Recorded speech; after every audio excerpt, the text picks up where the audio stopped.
Assalamualaikum kawan-kawan sedualam. Apa kabarnya? Ya mudah-mudahan kawan-kawan semua dalam keadaan sehat, selalu dalam lindungan Allah Subhanahu wa taala dan selalu diberkahi dan diberikan kemudahan, kelancaran dalam segala aktivitas dan pekerjaan kawan-kawan sekalian. Kesempatan kali ini sedualam alhamdulillah bisa ngobrol dan ngopi santai dengan ownernya T Gallery dan juga foundernya Wakaf Quran dengan Bang Teguh Aliansa atau dipanggil dengan Bang T. Apa kabar nih Bang T? Alhamdulillah ya. Baik Pak Deja. Semoga sehat-sehat selalu. Amin.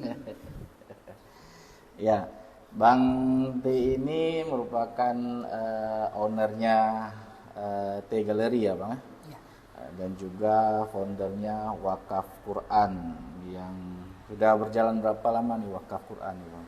Wakaf Quran kita mulai kemarin di akhir 2019. 2019. Jadi udah hampir 4 tahun. Oh sudah 4 tahun. Ya. Nah kalau T Gallery ini bergerak di usaha apa nih Bang? Kalau T Gallery kita fokusnya ke Al-Quran. Al-Quran. Penjualan Al-Quran. Ya. Kita usahakan setiap Al-Quran yang baru dalam artian yang memudahkan masyarakat untuk belajar membaca, Ya. belajar membaca Al-Quran dan juga mentadabburi Al-Quran. Ya, ya. Itu kita usahakan ada ready di kita. Oh. Jadi ini juga salah satu ikhtiar kita bahwa bagaimana nantinya masyarakat itu mudah dan dekat dengan Al-Quran. Selain Quran apa aja Bang yang ada di T Gallery? Selain Quran kita juga menyediakan buku-buku Islami. Buku-buku Islami. Jadi seperti macam hadis. Ya. Itu kita siapkan lah. Jadi memang tujuan utama kita itu biar ketika orang ingin dekat dengan Islam, ketika orang ingin bisa belajar tentang Islam, kita bisa menyediakan sarananya. Berdakwah sambil berniaga ya. Lebih kurang ya. Sunnah Rasulullah. Iya. Kalau bagi kawan-kawan yang belum tahu di mana T Gallery, ini lokasinya kalau di Banda Aceh itu di Uli Karing ya Bang ya. Iya. Uli Karing, dekat kalau kita dari arah kota lewat Masjid Uli Karing ya, lewat Simpang 7 ya. Lewat Simpang 7. Nanti di sebelah setelah jalan dua arah akan ketemu di sebelah kanan itu T Gallery. Jaraknya sekitar berapa dari Masjid Uli Karing berapa? Sekitar 500 meter. Nah, bagi kawan-kawan yang mau berbelanja, berkunjung, melihat-lihat bisa langsung datang di T Gallery. Nah ini ada yang mau saya tanya nih, cuma apa Bang T bersedia menjawab atau tidak nih? Nah, Bang T ini dulu awal sebelum membuka usaha merupakan karyawan ya di salah satu lembaga perusahaan yang sudah mapan lah kita bilang, dan pasti penghasilannya juga mapan. Nah, cuma beliau beralih istilah resign dan mencoba usaha yang lain nih, yang dirintis dari nol ya, dari awal. Nah, ini yang perlu saya tanya-tanya nih, kenapa nih Bang T ini mau, karena keluar dari perusahaan tersebut dengan penghasilan yang sudah mapan, tapi mencoba berniaga yang memang belum pernah dimulai sama sekali, kemudian bergerak lagi di bidang wakaf Quran. Bisa bagi rahasianya kenapa harus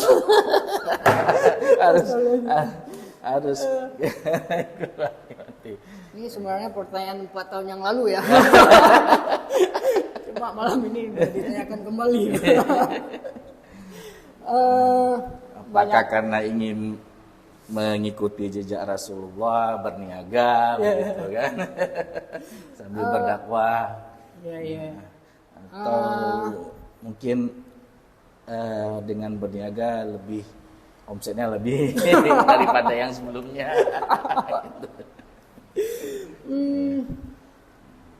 Banyak faktor sih ya. Ya. Banyak faktor kenapa saya memilih resign setelah mungkin sekitar 13 tahun ya. 13 tahun bergabung. 13 tahun mah? 13 tahun. Oh, 13 tahun loh, 13 tahun. 13 tahun bergabung, kemudian di Januari 2019 resign. Ya. Memang banyak yang tanya-tanya ya. Ya. Jawabnya agak sulit juga sih. Termasuk saya sendiri gitu. Ya, Bang Nija juga berapa kali tanya kan, cuma malam ini ditanyakan kembali. Tapi ya intinya banyak faktor Ya. dan ya akhirnya memang ya ini alhamdulillah jalan terbaik Ya, yang bisa saya katakan sulit diambil, tapi ya alhamdulillah Allah memberikan tanda-tanda bahwa jalan yang saya ambil ini alhamdulillah udah sesuai gitu. Bang T sudah berkeluarga. Iya. Ya. Nah, bagaimana dengan keluarga waktu Bang T mengatakan apakah keluarga ada sedikit istilahnya berkeberatan atau bagaimana? Atau keluarga memang mendukung apa yang menjadi keputusan kepala keluarga? Alhamdulillah sih waktu pertama kita sampaikan bahwa ingin resign ya. Iya. Itu ya mungkin keluarga juga timbul tanda tanya yang besar kenapa ya. Cuma setelah kita jelaskan dan ya, kita sampaikan lah bahwa beberapa faktor yang memang kita harus mengambil kesimpulan dan kita harus resign. Ya alhamdulillah keluarga memberikan dukungan. Dan itu juga yang salah satu ya yang memperingan langkah memperingan langkah sehingga bisa mengambil sebuah sikap yang memang bisa dikatakan berat. Juga. Karena dengan penghasilan yang sekian tiba-tiba harus mulai dari nol ya. Iya. Kayak di SPBU kembali dari nol ya dari Pak. Nol. ya.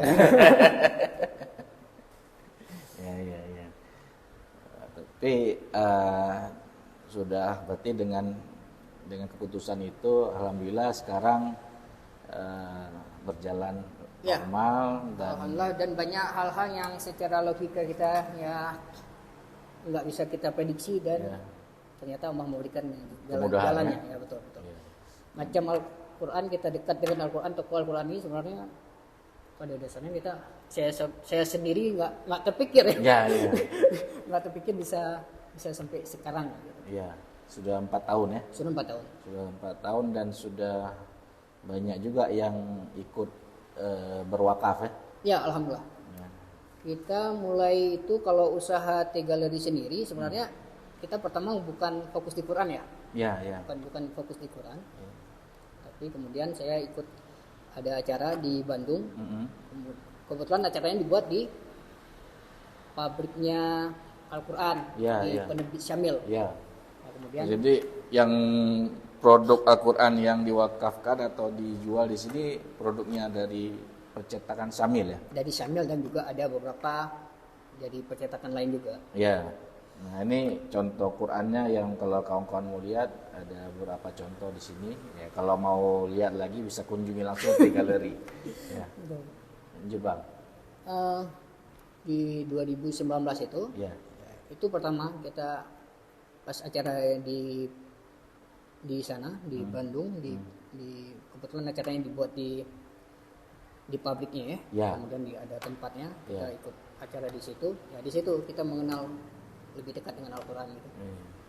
Sampai kita juga ditunjukkan bagaimana proses percetakan dari layout dan semuanya. Sehingga ketika kita pulang saya bilang ini haluan usaha kita ini harus kita rubah total gitu. Jadi waktu kita buka pertama itu April 2019, saya resign di Januari. Antara Januari sampai Maret itu masih blank ya. Kita mau buat apa nih? Oke, di April kita ambil kesimpulan ya udah kita buat usaha galeri lah. Makanya buat pertama itu T-Gallery. T-Gallery karena nama Bang T sendiri ya? Nama sendiri. Ya. Mikir-mikir nama sulit juga sebenarnya. Terakhir karena memang saya suka ya galeri ya. Galeri itu kan artinya luas ya. Kita bisa ini aja. Kemudian di galeri, kemudian kalau saya nggak salah di Juni ya. Di Juni saya ikut acara di Bandung. Kemudian ya udah setelah Juni itu kita pulang. Ya udah saya bilang ini konsepnya harus rubah total nih. Saya mau fokus ke Al-Qur'an aja sih. Kenapa, gimana ceritanya ini kok bisa tiba-tiba dapat undangan dari Syamil? Sebenarnya bukan undangan ya. Atau browsing-browsing mungkin? Browsing ya, browsing. Mereka ada buat acara ini sih sebenarnya. Ini kebetulan ada Qurannya. Saudagar Hijrah Camp. Saudagar Hijrah Camp. Oh ya, Saudagar Hijrah Camp. Jadi ya mereka kan membuat acara ya. Mereka membuat acara. Sebenarnya yang diundang itu bukan hanya orang-orang yang ingin hijrah ya atau resign, enggak. Jadi lebih banyak ke pengusaha-pengusaha yang mereka ingin merubah haluannya bisnis dari konvensional mungkin dari usaha-usaha yang tidak Islami ke usaha-usaha yang Islami. Jadi pas saya searching itu udah dapat. Menariknya sih saya kenapa dibuat di Syamil ya, di perusahaan Syamil itu menariknya. Saya pikir ya udah, saya ikut gitu. Dan ketika di sana memang alhamdulillah ya bisa kita bilang cikal bakal galeri Quran ini, galeri Quran Store ini dari sana, inspirasi dari sana. Oke Bang Tim, menarik nih. Ini tapi sebelumnya kita ngopi dulu Bang Tim, karena ngopi udah ada nih. Jadi ini nama juga ngobrol dan ngopi santai. Kita cicipi kopi tubruk dulu nih. Iya, ala seduh alam. Saya biasanya sana Bang, ini kena biasa. Agak terasa juga. Jadi ini luar biasa. Bismillah.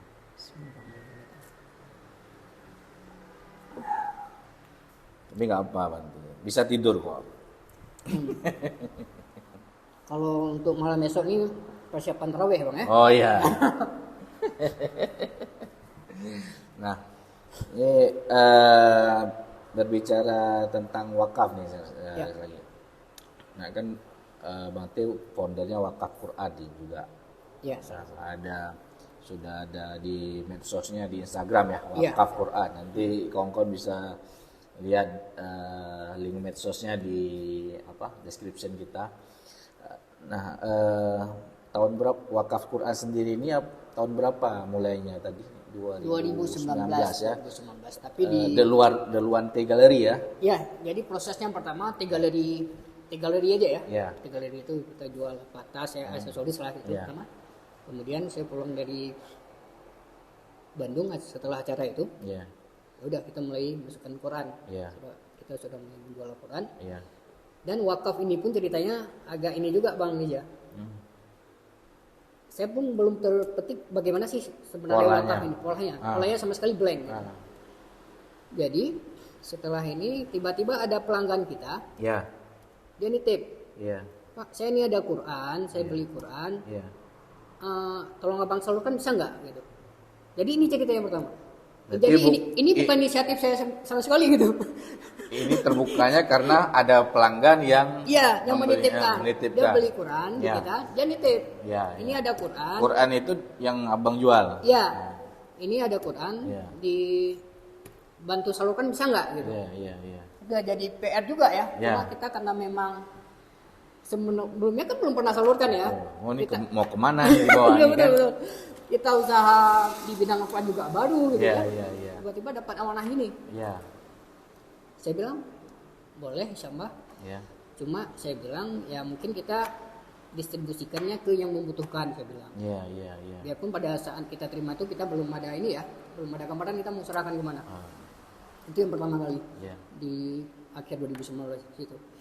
Itu kalau boleh tahu berapa Qurannya yang itu pertama kali itu? Sekitar 20 Al-Quran. Dan yang ini juga bahwa yang teman kita ini pelanggan kita yang mewakafkan ini bukan Quran dia jadi Quran dari temannya yang di luar kota juga. Jadi dia ingin disalurkan di Aceh gitu. Jadi dia minta bantu, temannya minta bantu ke teman ini, teman ini minta bantu ke kita lagi. Berantai. Pahalanya juga berantai, Pak. Ya. Jadi ya saya bilang oke, saya bilang boleh. Cuma nanti kita lihat kriterianya dulu. Ya. Kemudian yang jadi pertanyaan kemudian, saya harus salurkan kemana nih? Ini Ya. kan kita udah terima nih 20. Ya. Kemudian saya sampaikan ke teman juga yang mungkin aktif di bidang sosial ya, sosial masyarakat. Saya bilang, ini ada amanah Quran nih yang ingin disalurkan. Cuma saya belum dapat gambaran. Cuma saya bilang kalau bisa difokuskan Al-Quran yang kita salurkan ini digunakan, jangan sampai hanya dipajang. Misalnya kita taruh di tempat di mana, misalnya masjid ya, mungkin ya. Kalau jemaahnya nggak banyak, Qurannya banyak, itu kan nggak tergunakan. Betul. Jadi bisa kita bilang jariah orang yang mewakafkan itu juga nantinya ya berkurang ya, karena tidak dibaca. Kemudian teman ini bilang, oke bang, kalau kayak ini ada lembaga pengajian, kalau di kita mungkin TPA ya, ada TPA nih. Memang secara ini nampaknya membutuhkan, masyarakatnya membutuhkan. Ini masih di wilayah Aceh Besar. Karena baru ya. Oke, kalau gitu ini kita antar. Jadi setelah itu kita antar, ya kita serah terima biasa ya. Mungkin waktu itu belum ada dokumentasi. Karena kita memang belum ini ya. Karena belum fokusnya di situ. Kemudian kan pikir ya udah ini selesai lah. Kan? Kita hanya menyampaikan amanah. Sudah. Kemudian ceritanya setelah ini sudah ada permintaan. Ini yang jadi masalah lagi. Yang pertama ada Quran, kita nggak tahu salurkan kemana. Yang kedua sudah ada permintaan, kita harus cari dari mana.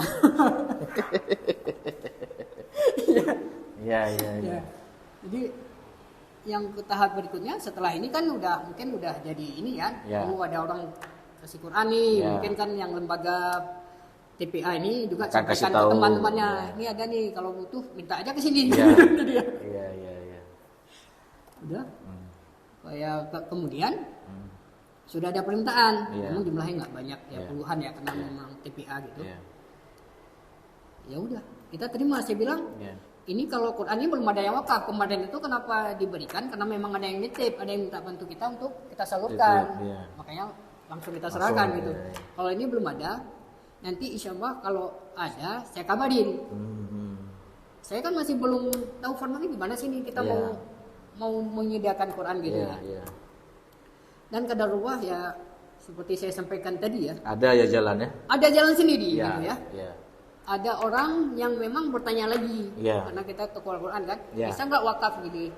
Kita udah punya data, kita sampaikan ini ada TPA yang membutuhkan. Jadi ketika orang butuh, kita ada secara tidak terduga ada orang yang betul dan itu mau mewakafkan ya. Dan itu bisa saya sampaikan bahwa kita mungkin dari 2019 sampai 2023 itu ada sekitar 200 lembaga, itu baik TPA, masjid, pesantren ya, sampai dengan lembaga pemasyarakatan LP. Itu ada beberapa LP juga, alhamdulillah kita salurkan. Dan bisa kita bilang memang secara logika kita nggak bisa mikir gitu ya. Secara kalkulasi biarpun kita mungkin sebelumnya di bidang bisnis ya, secara kalkulasi ya memang ini di luar nalar kita. Sampai kejadian sore ini. Kejadian sore ini kita lagi ada program ke Aceh Jaya. Ke Aceh Jaya ya. Ada permintaan untuk masjid di sana. Quran juga. Berapa masjid di sana? Berapa? Enggak terlalu banyak, sekitar 200 Quran dibagi untuk beberapa masjid ya. Cuma yang jadi ininya gini juga, itu kan masuk data. Cuma kan saya karena ini kan menjelang Ramadan ya, betul. Kita fokus ke lain dulu ya. Fokus ke lain dulu, enggak kita ini kan. Tiba-tiba udah ada yang ini, Pak, saya mau wakaf ya katanya. Ya udah, sebenarnya kita data ini belum kita share. Belum dipublish. Tapi kita masih kita terima, maksudnya kita verifikasi udah, kita verifikasi kebutuhannya berapa udah kita verifikasi. Tapi belum kita publish, belum kita sampaikan ke teman-teman yang memang sering yang sering berwakaf ya. Tiba-tiba udah ada yang masuk. Pak, saya mau wakaf ya katanya. Saya bilang boleh, kita lagi ada program ini, mau nggak? Mau ke masjid ini di Aceh Jaya. Boleh Pak gitu. Jadi ketika udah masuk wakaf itu, pola kerja kita di sini harus cepat. kalau sebelum kita terima mungkin agak sedikit santai ya. Kalau kita terima data, kita kan maksudnya tanggung jawab itu belum terlalu tinggi ya. Betul. Tapi kalau sudah ada terima, minimal 1 atau 10 itu udah tanggung jawab kita. Karena harus cepat disalurkan. Jangan sampai tertahan di kita. Dan pola ini sama Malaysia terus berulang. Dan saya yakin menjelang Ramadan bakal banyak ini. Dan terus berulang. Terus berulang ya seperti itu polanya. Kita terima data. Ya mungkin ya tahulah kan mungkin data yang kita verifikasi tapi belum diverifikasi. Itu Bang T sendiri yang memverifikasi atau ada personil lain yang... Kalau Al-Qur'an kebetulan saya handle sendiri. Masih sanggup handle sendiri ya? Ya, dan insyaallah ya seperti kita bilang juga Bang Wijaya, setiap amal yang kita lakukan ya ada sumbangsi kita lah. Kita harus fokus situ juga. Dimudahkan lah. Ya, insyaallah.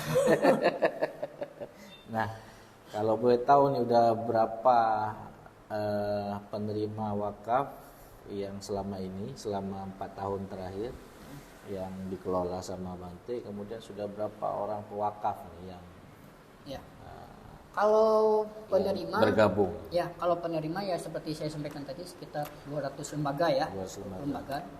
Misalnya nanti ada satu pesantren kita serahkan 50 atau 100. Yang kemarin itu yang di akhir Desember tahun kemarin itu kan ada musibah di Kuala Simpang ya. Yang banjir. Banjir. Itu pun ceritanya agak ini juga. Tiba-tiba masuk WA ke saya. Video banjir. Dibilang, "Bang, coba koordinasilah ke pesantren yang ada di video ini." Mereka butuh nggak Quran? Itu informasinya dari wakaf kita. Saya bilang boleh karena memang di situ ada nomor kontak person. Saya hubungi. Dia bilang, "Pak, kalau Al-Qur'annya perlu kali Pak karena kita banjir habis total gitu." Saya tanya jumlah santrinya berapa? Jumlah santri sekitar 800 ya, 800. Besar ya? Ya, pesantrennya besar. 800. Kalau kebutuhan mushaf berapa saya bilang? Mungkin setengah lah.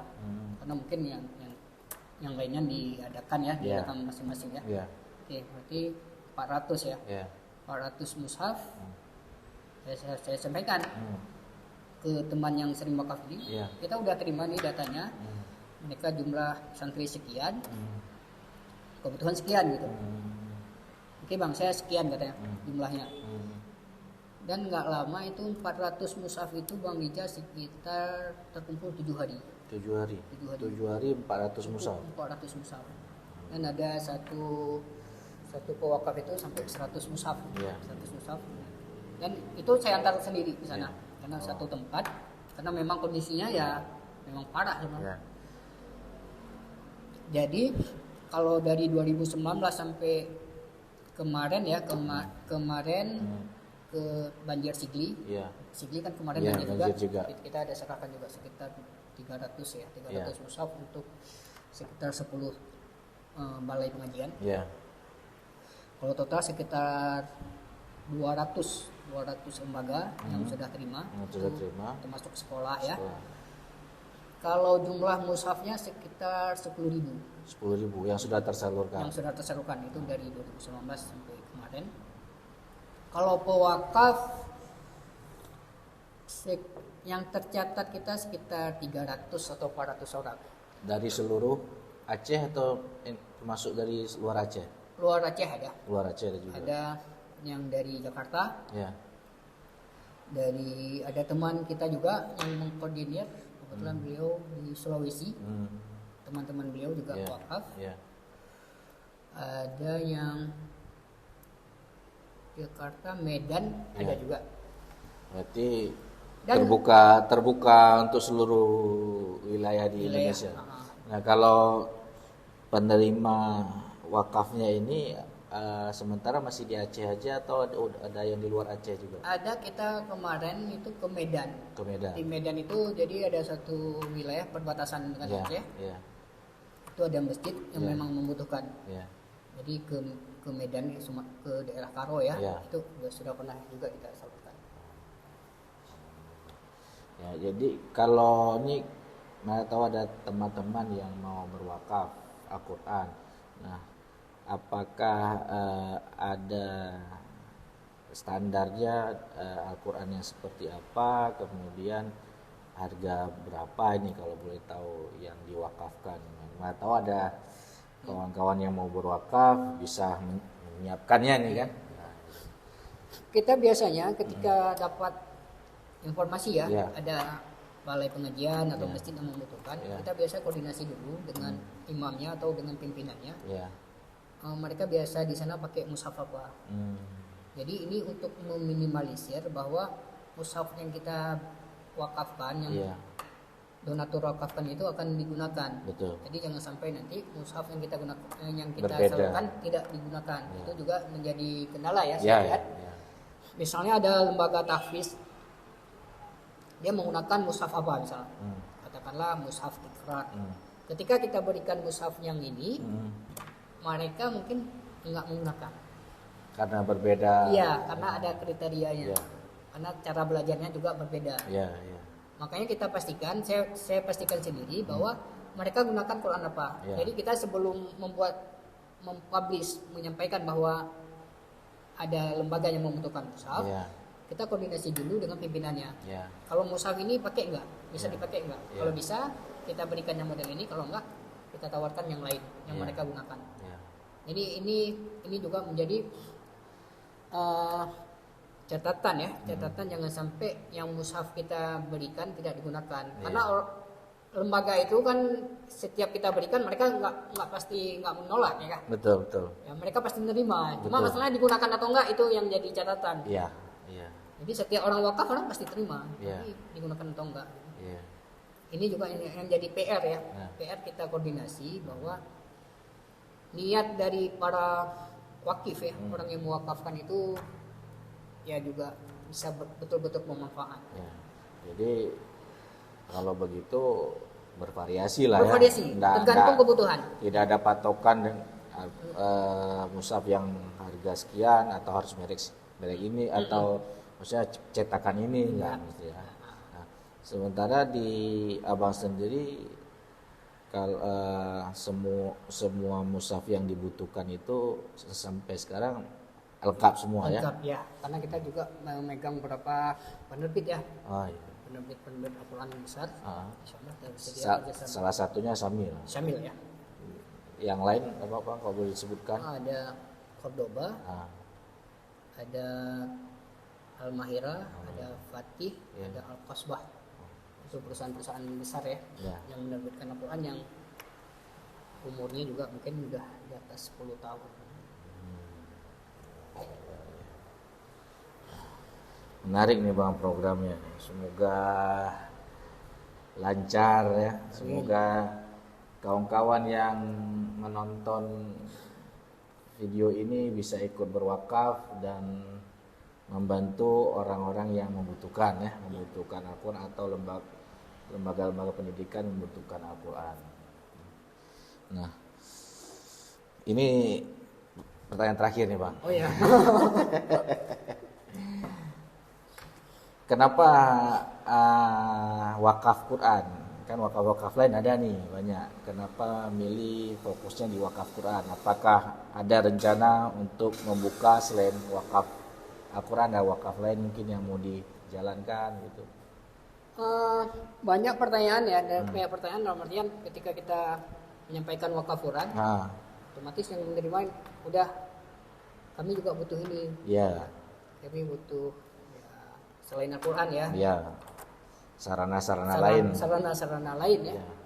Memang pada dasarnya kita lihat memang perlu ya. Tapi karena kita memang ingin fokus ke sini, jangan terpecah ya. Jadi kita ingin menjadi bahwa ketika orang membutuhkan, kita bisa fokus ke situ. Ketika ada lembaga minta, jadi kalau cari Al-Quran, kita butuh Al-Quran wakaf nih, kita bisa kemana gitu. Jadi kita mungkin mereka bisa katakan di galeri di situ biasa ada orang wakaf, coba informasikan ada enggak orang yang bisa digunakan ya. Jadi kita belum ingin terpecah dulu, kita masih ingin fokus Al-Quran. Dan juga kita lihat Bang Rija memang secara nalar agak sulit juga kita ini kan, bahwa ketika kita berikan Al-Quran itu ke wilayah-wilayah yang kalau di kita di Banda Aceh ini orang lihat Al-Quran dengan tampilan agak eksklusif itu biasa ya. Ya, betul. Mungkin kalau kita lihat ya lumrah lah. Betul. Tapi di daerah saya nggak sebutkan daerah pinggiran lah. Ya, daerah kita sampaikan Quran ini, kita wakafkan, kita sampaikan wakaf mushaf dari teman-teman. Ya. Mereka menerima ini semacam apa ya? Semacam hal yang sangat luar biasa gitu. Karena cetakannya beda dan kualitasnya premium ya. Sehingga ada yang bilang kemudian huruf-hurufnya juga jelas gitu ya. Jelas enak dibaca. Karena apalagi tampilan mushaf sekarang ini memang disesuaikan biar orang lebih ini menarik. Ya. Dari segi tampilan, dari segi kualitas kertasnya ya. Jadi ada anak-anak yang disampaikan di sana yang sebelumnya malas mengaji ya, nggak datang. Setelah diberikan itu jadi rajin ya. Saya secara lebih antara percaya nggak gitu Bang Rizal. Jadi kan ada teman kita, koordinator kita di sana juga sampaikan, Bang, jadi gini Bang ceritanya. Setelah Bang serahkan kemarin Quran ya, tungkunya bilang ke saya, anak ini sebenarnya malas sekali dia ngaji. Ini tanpa disuruh dong. Tapi setelah dia dapat Quran ini, dia sudah rajin gitu. Secara logika kan mungkin doa para pewakaf juga bisa ya. Secara logika kita saya kan sampai serius ya. Iya Bang gitu. Malah adiknya minta harus Quran gitu juga. Karena lihat ya. Tapi kan yang kita lihat bahwa memang Al-Quran ini sesuatu yang ini ya, yang secara logika kita nggak selalu mikir gitu. Memang Allah mungkin ingin memberikan sesuatu kepada kita bahwa yang kita harus dekat dengan Al-Quran, dan mungkin ini salah satu cara kita selain untuk kita pribadi juga kita bisa berbagi dengan orang-orang ataupun saudara-saudara kita yang membutuhkan. Dan kalau menjadi inspirasi jadi dia terima Quran wakaf, kemudian dia menjadi hafiz dekat dengan Al-Quran, itu kan mungkin sesuatu yang nggak ternilai ya. Dari yang sebelumnya kita mungkin kita serahkan 1 atau 2 ya. Tapi efek dari itu memang sangat luar biasa.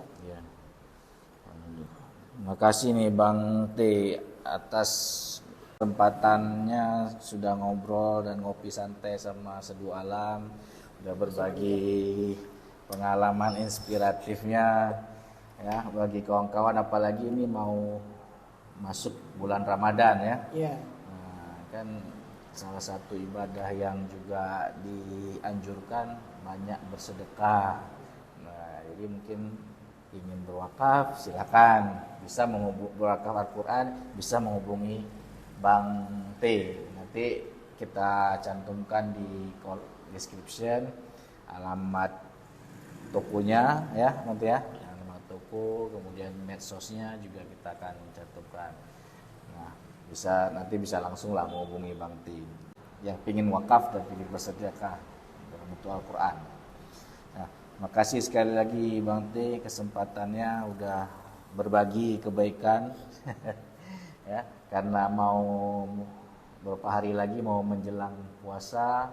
Seduh Alam juga mengucapkan selamat menjalankan ibadah puasa bagi kawan-kawan yang jalankan. Mohon maaf lahir batin. Semoga kita dalam keadaan sehat-sehat selalu dan bisa menghabiskan bulan Ramadan ini ya, dan puasa kita juga diterima Allah Subhanahu wa taala. Terima kasih Bang T. Sama-sama ya atas pengalaman inspiratifnya. Assalamualaikum warahmatullahi wabarakatuh. Waalaikumsalam warahmatullahi wabarakatuh.